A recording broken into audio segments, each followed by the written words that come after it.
to another episode of the Elevate EHS Podcast. I'm your host, Hilary Framke from SafetyStratus, here with Jason Johantges. Hi, Jason. How you doing today? I'm doing fantastic. I got coffee. The world is good. Coffee makes everything better, in my opinion.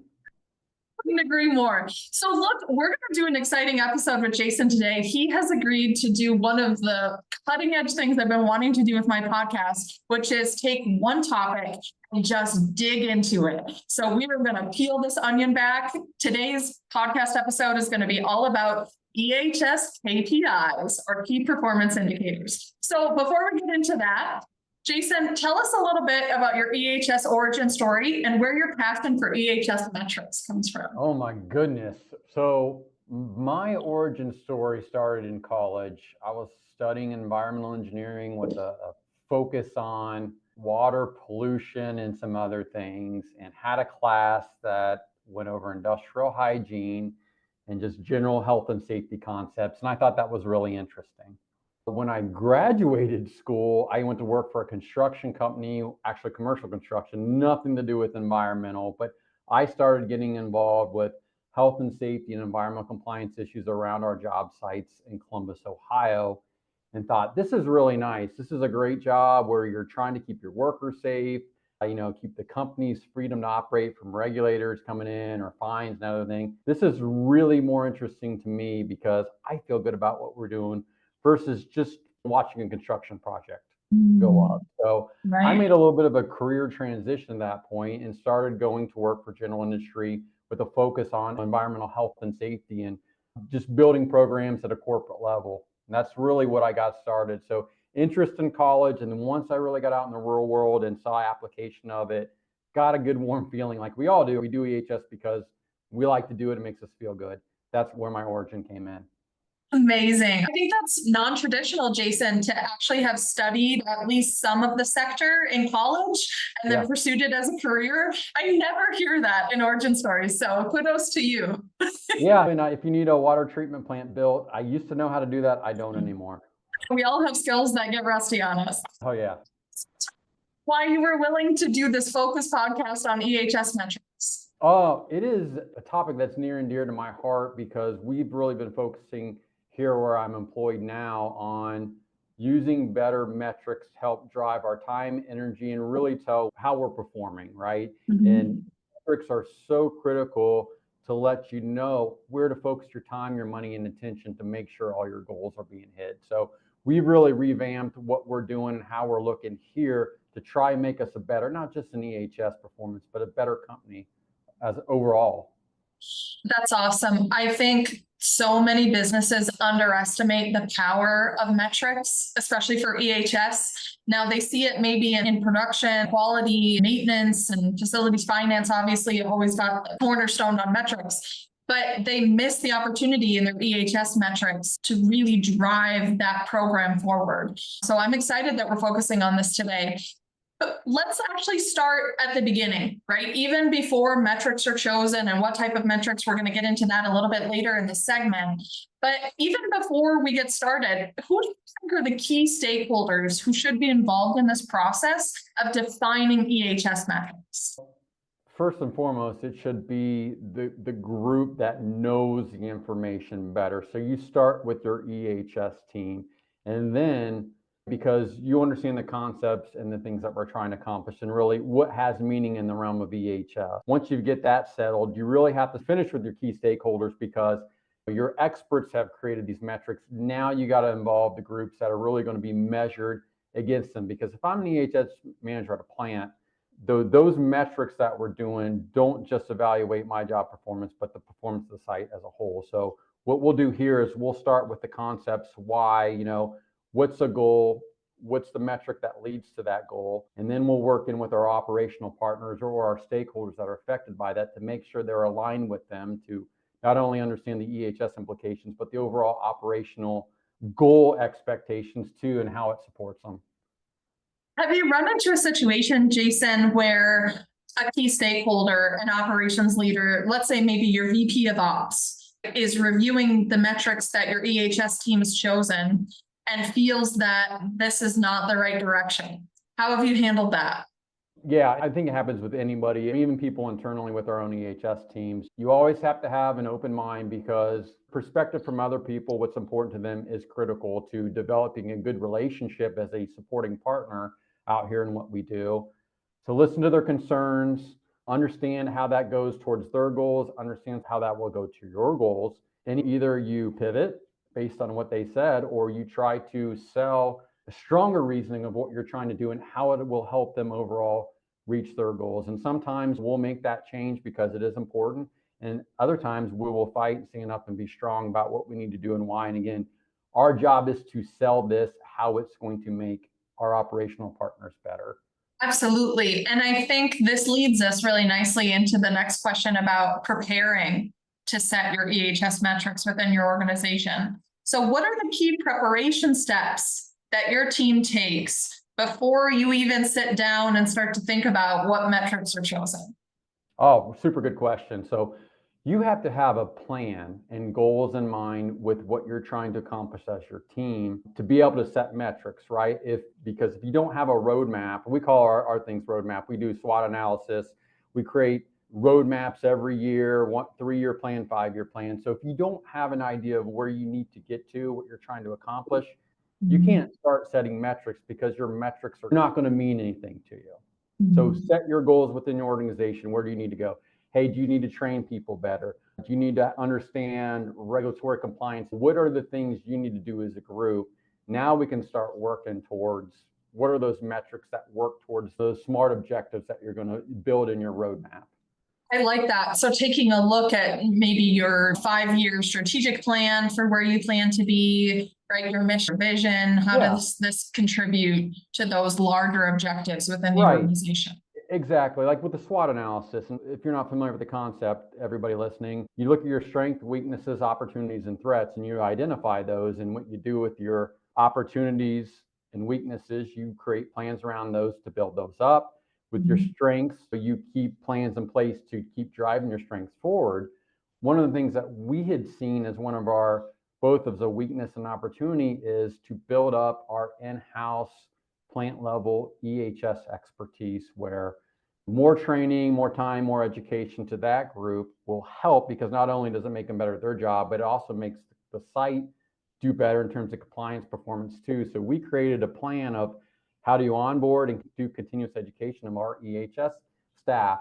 So now when we start building metrics that relate kind to those concepts, whether it's compliance calendars, we're doing compliance activities where you're doing training, a piece of that foundation is already built there.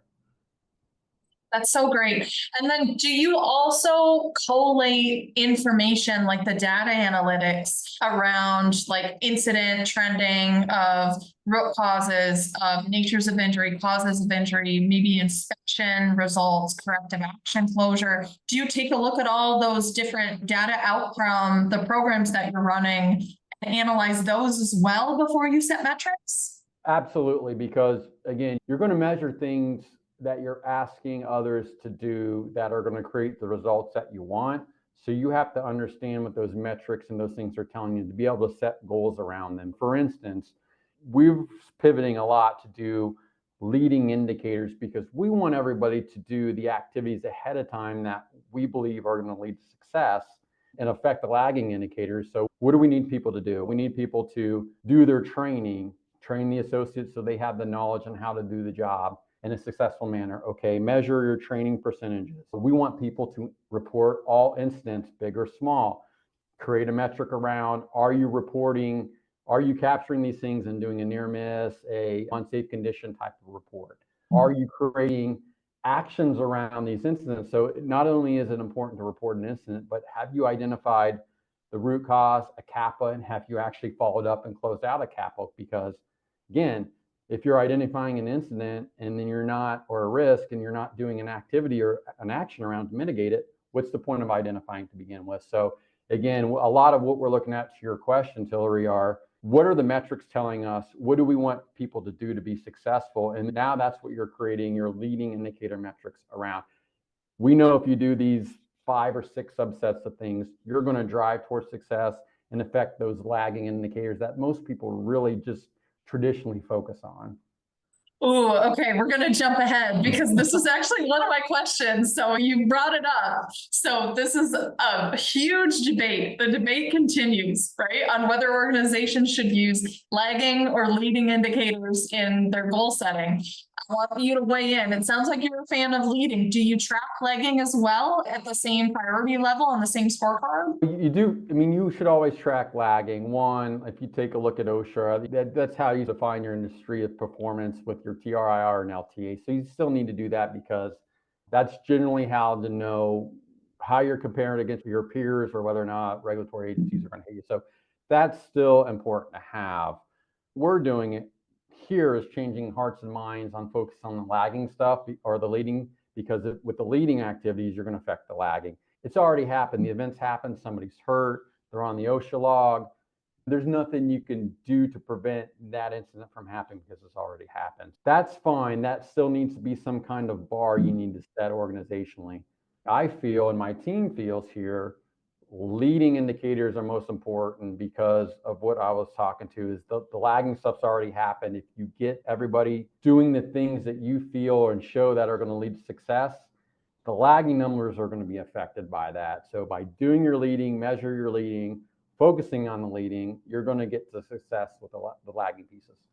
Okay, this is very interesting. So I think if I were to take a survey of all organizations, I think there's still a bunch of organizations that are only tracking lagging indicators, right, for EHS metrics. I think there's now the pendulum has swung. There are organizations who are only tracking leading indicators, right, because of the reasons that you've said. Now, my personal vote is you've got to have a mix, okay? And you've got to have eyes on both. It sounds like you feel the same way. Now, Absolutely. Look, which ones we put on a scorecard, which ones we give visibility to different levels of the organization, obviously can vary significantly based on the size of your org, the maturity, right? I think of your business and what it focuses on. But I think what's important, and I want to call out a concern of mine that I'm starting to see with this pendulum shift, is don't be careful of just tracking leading and not keeping your eyes on lagging, because there are thousands of leading indicators that you can choose. You can't know that you've chosen the right ones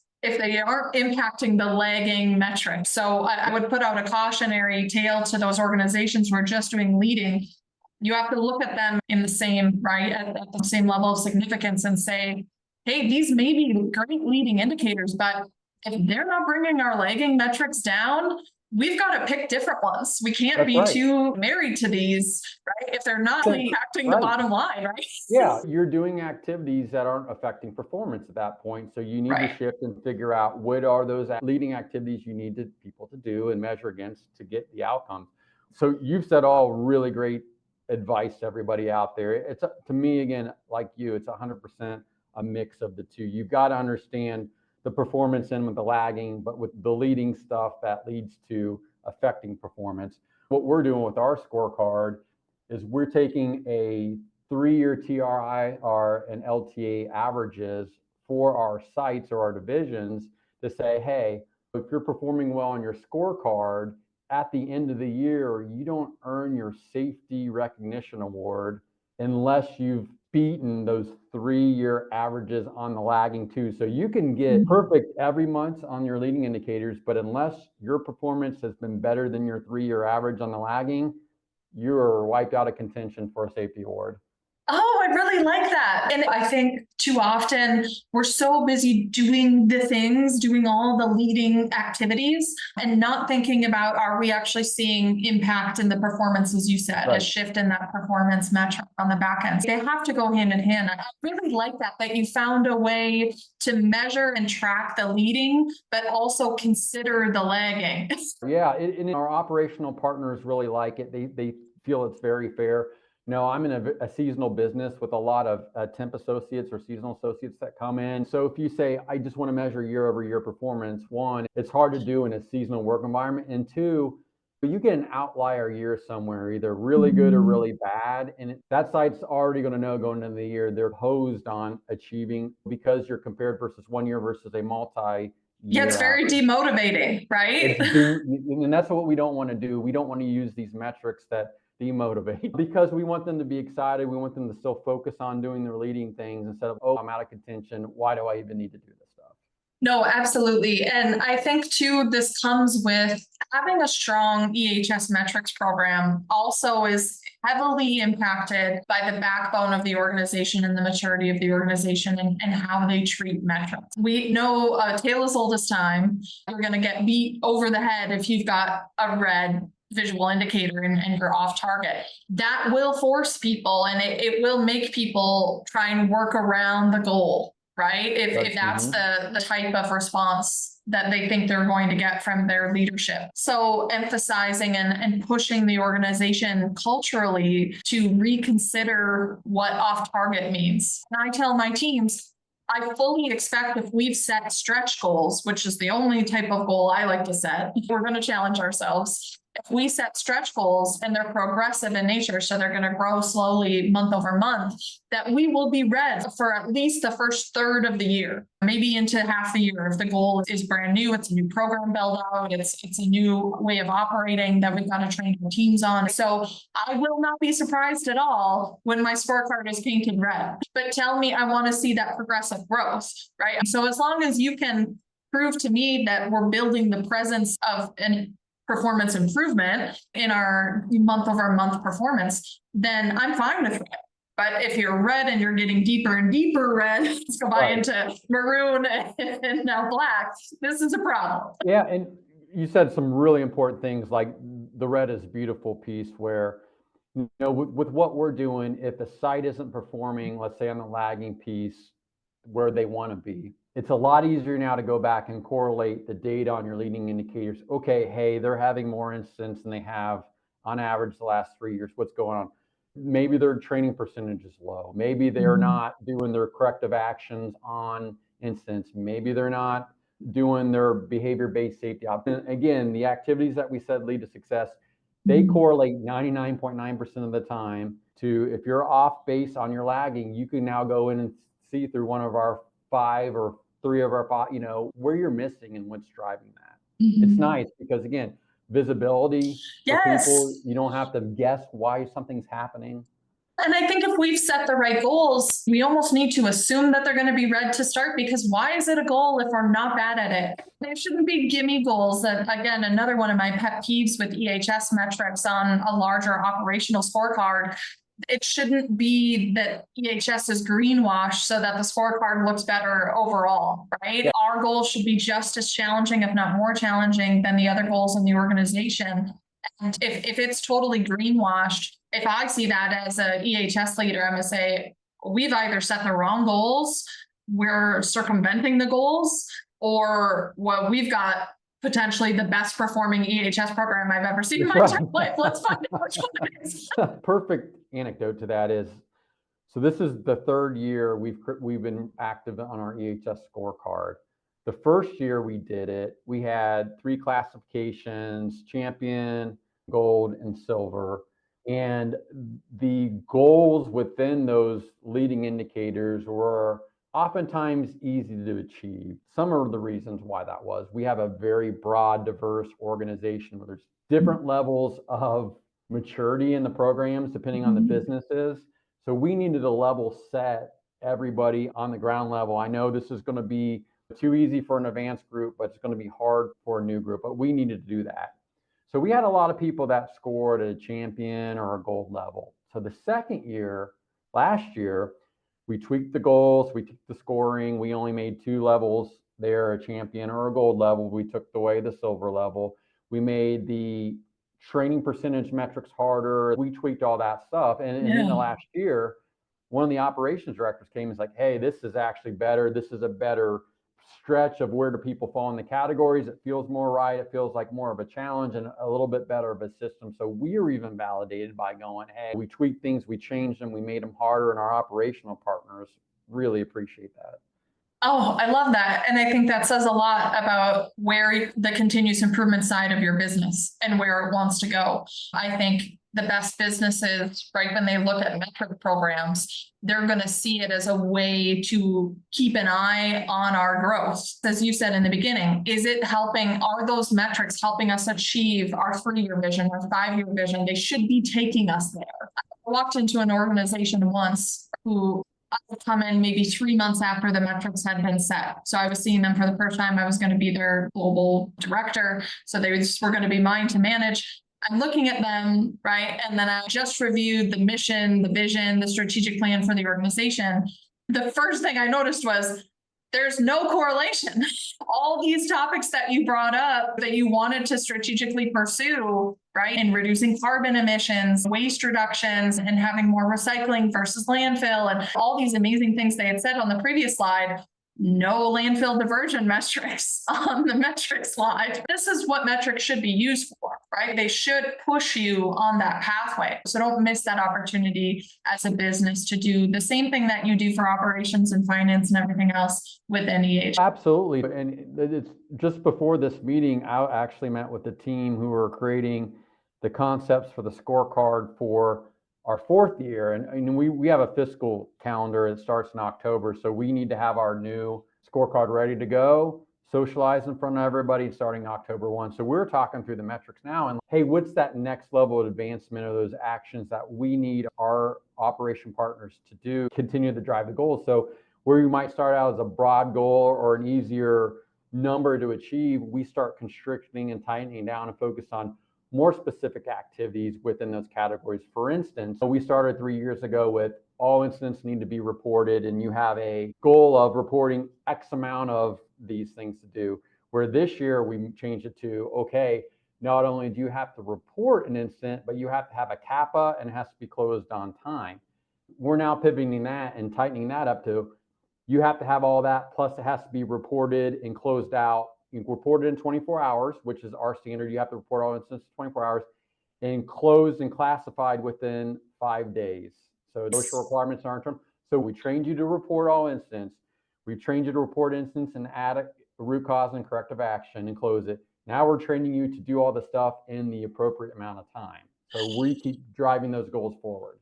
Jason, what a cool concept. I really like this. It's almost like versioning, right? Yeah. So you're saying, okay, this is where we want to be strategically. We can't just jump there. There's all these preparation steps that need to happen. What a cool idea to set an evolving goal year over year that slowly builds on itself so that by year 3, you have all of the tools that you need to be successful in that.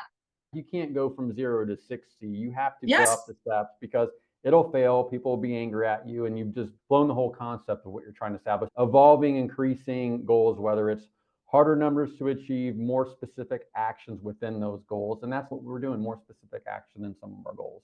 I really like that. So you brought this up a couple times. So I think I know your answer, but I'm still going to ask it. What's the best mode of communication for EHS metric performance throughout the year? We have our scorecard and we know what date of every month it comes out for everybody to see, all updated, but there's other metrics that we share weekly too. So we do a scorecard and it's great. And we use that in high level meetings. We use that in regional meetings. We use that in site level meetings. Everybody knows it. Everybody's engaged, and that works best for us. It's visible, no questions. Is that just an EHS scorecard, or do you have EHS metrics inside a larger business scorecard? Yeah, super good question on that. So we're going to toot our own horns here a little bit. We saw the opportunity within EHS, the need to have set metrics and goals and to be able to share those out with everybody so they understand. So we do have an EHS only scorecard, but we do have dashboards and other scorecards now for other areas of the business, whether sales, operations, distributions, R&D, whatever, where those pieces are now components or built into components of other people's dashboards as they build their own scorecards. Awesome. So the answer is both. Yes, the answer is both, but we saw a need to do that. We took it upon ourselves to do this and help it. Now, as other groups are coming up with similar concepts, we already have our EHS platforms built. So when they put it in their overall scorecard, like you take operations, quality, on-time delivery, safety, like we have our stuff built for them already. Hey, we're done. Love that.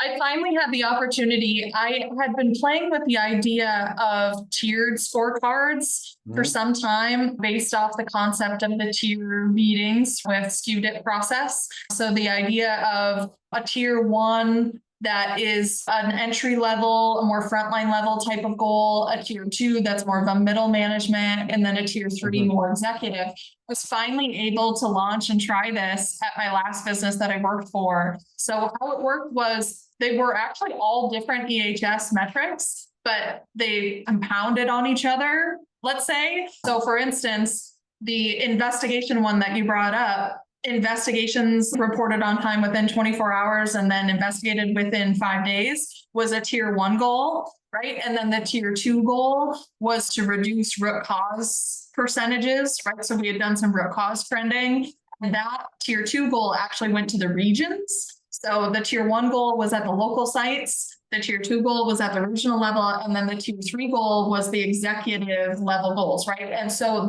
obviously the executive goal was to bring the TRIR down, right? That lagging metric. But inside, the middle managers working on the root causes and risk reduction percentages that are coming out of the investigation. So that's how we built it. And we had 4 different goals inside each tier part of the scorecard. So interesting, very outside of the box. There was a lot of pushback. People felt like there's 12 goals. This is way too many EHS goals. There's really only 4 because just like the SKUDIT meetings, the only things that you talk about at tier 2 level are the tier 1s that are off target. So if they're green, we don't talk about them at the tier 2 scorecard. And same is true of tier 3. We don't talk about the tier 1s or tier 2s that aren't off target, right? We just escalate the things that aren't going well up to those levels. I actually thought this, so look, I was only there about 18 months, right, to be able to see it launch and run. So initial pushback, but it was a program that I think we had the ability to mature that after my departure. It could have been really cool. It started like by like month 6, month 7, people started to get on board and understand the concept because it was so similar to the construct of the SKUDIT process and started to get on board. So that was very cool. Yeah, great concept of the tiered goal setting. Internally with the EHS, we actually have some of our own measures of success. We've created measures of success tables that really go along with our SWOT analysis roadmaps that we build into. So on our scorecard, we're showing 5 leading and 2 lagging indicators, but with our measures of success internally for the EHS team, we have a broader set of things that we look at that go along with it. And then expectations too, you're taking your incident data, whether it's site level, regional level, whatever it is, and creating action plans based around it. And then we have a quarterly all hands meeting where everybody, every manager or business owner gets to talk through, hey, where are we at in the roadmap? You know, if I hit my goals, if I haven't, what's stopping us? What help is needed? Let's take a look at the metrics. How are we doing? What are we learning from our metrics and trends and stuff that we're going to focus on? So it's fun because everybody gets treated like a business leader. They get a chance in front of their peers to talk through how they're doing, if they need help, what's going on. They really get a sense of ownership. And I think it makes people value their work or care about their work a little bit more. And we never used to do that. Yes, everybody wants to know where they sit and they want to understand if they have opportunities. What specific activity do I need to go do to be successful in this, to help us achieve that vision that we have for our EHS program? And I think metrics help you get there. Let's shift gears a bit. What are your thoughts about another kind of hot button topic? Qualitative metrics like improving a program or building a green team, an environmental team in the year versus quantitative metrics with numbers. Do you think that qualitative metrics are okay to have on a scorecard or not? Yes and no. I'm not going to commit the concept I was just talking about with the overall company scorecard versus internal scorecards. I think as long as you differentiate those levels, like I'm okay to have qualitative metrics or qualitative goals for the internal EHS team when we're talking through roadmaps and those quarterly reviews. I think that's fair. Ultimately, if we're doing something for organizationally or we're creating really goals around that are strong goals and people are going to be graded on those, you got to have SMART goals. So you really have to have something that's measurable. So you can say, hey, a goal is to improve a program. Okay, what are the steps you're taking to improve the program? If you start breaking stuff down It gets a little bit easier to be measurable or smart within it, but it's hard to put that on a scorecard for external partners outside of EHS. Now, that's my opinion. I would love to hear from anybody who wants to hit me up at some point through LinkedIn and tell me otherwise, because I'm open to learning other things, but that's just my internal philosophy. Yeah, let's open up a really disruptive comment section. I'm down for it. So drop your comments here if you disagree with Jason. Well, disagree with me. I'm okay with that. It's an opportunity to learn. You know what? You can't drive change if you don't have tough conversations. I'm all about it. I'm going to weigh in too. So look, I am super against qualitative metrics on a scorecard because exactly what you said, they're not measurable. A 1-0 isn't something that I can watch change throughout the year and watch its health go up or down on a monthly basis. I want to hear, okay, we're 6 months in, you still haven't done it. Okay, no, you've done it in month 7, so now you're green for the rest of the year with no effort. That to me is not a KPI.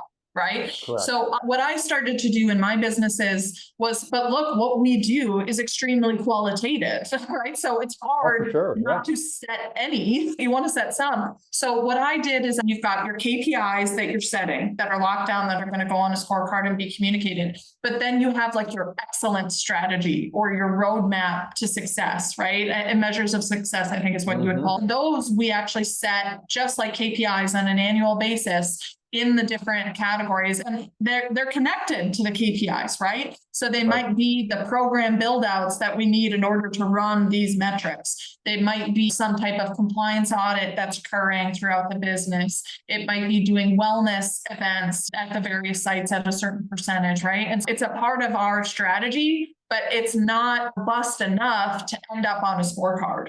You said it perfectly. Those are the roadmap or key components for reaching a strategy or vision. They're not necessarily measurables against activities. Again, that's why we do those internally. We do those roadmap checks quarterly. More qualitative, we look at our scorecard metrics there too, but that's okay. For the company, for our partners, we need to have solid, I can measure this, I can't measure this.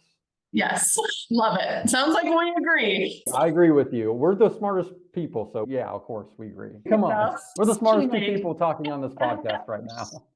Yes, 100%. Okay, last question for you, Jason. I feel like I've been through the ringer. So last one. What is your favorite EHS KPI and why? So that's a fun question.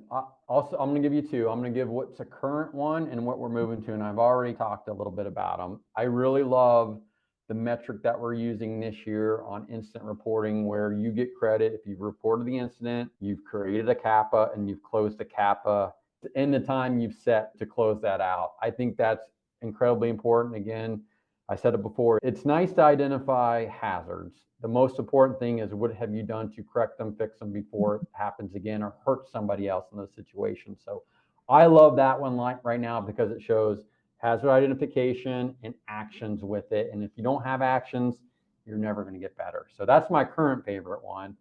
My new favorite one is going to be on our scorecard next year when we measure the time frames for all that to take place. And are we doing it within the expected times? Because that's going to show real focus and importance and criticality of everything, right? You mean like percent closure rates? Is that what you're saying? Have you reported in 24 hours? Have you done the investigation, closed it, classified it in 5 days? Because that shows criticalness of the issue. Right now, you can take 3 weeks, which is bad, but that's really going to tighten things up. And I cannot wait to see how well we excel against that metric in 25.